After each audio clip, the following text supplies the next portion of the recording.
Gente, eu botou lá minha amiga e vizinha do meu namorado. Vamos ver o que ela vai falar.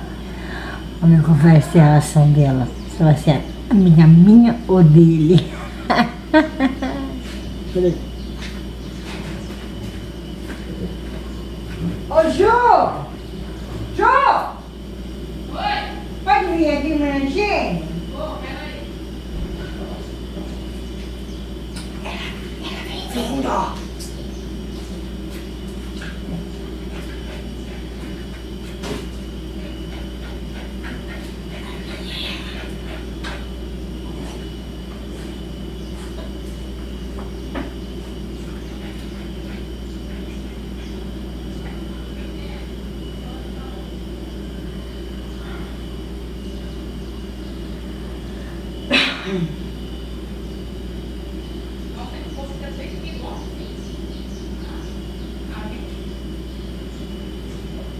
Oi, Marcos. Vem aqui, entra aqui, Ju, por favor.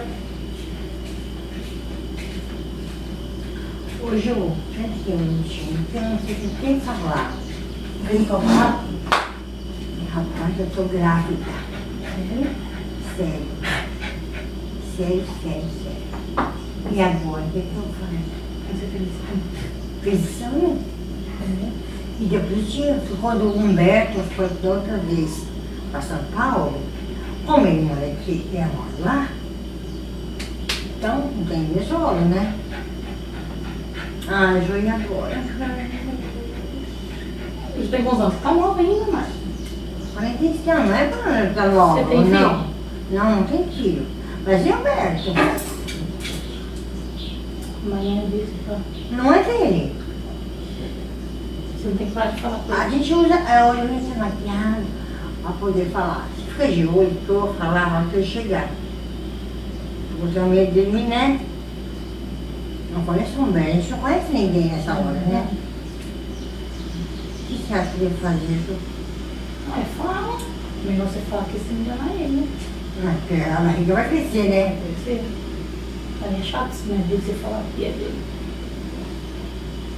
Você acha que eu tô de um mês e pouco se eu tirar a camisinha? Queira confiar? Você depois de camisinha, você não vai Uhum.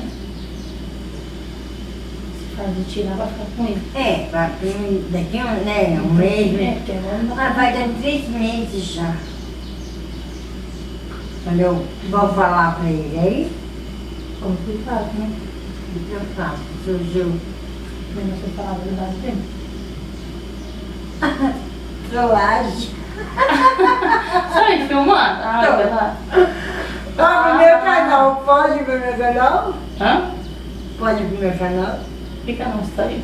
Pro Falando. meu canal da internet? Vamos parar. Fala mais, Pode? vai enganar. Não, vou agora. Eu escolhi a Márcia engravidar o seu... Poxa. Ele morre, o seu Humberto. Coitado Eu dele. acho que vai também, Tadinho. Oh, meu Deus.